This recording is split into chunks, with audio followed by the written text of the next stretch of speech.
Catalunya ha iniciat una transformació energètica sense precedents. Davant la crisi climàtica i la necessitat d'enfortir l'economia, el govern impulsa un nou model energètic més competitiu, net i sostenible.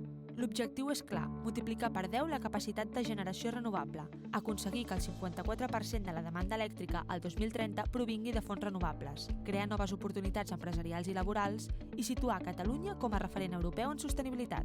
Aquest pla d'impuls de l'energia renovable, inclòs dins l'estratègia Catalunya Lidera, se centra en 3 grans eixos. Energia solar i eòlica, amb un desplegament ordenat i arrelat al territori.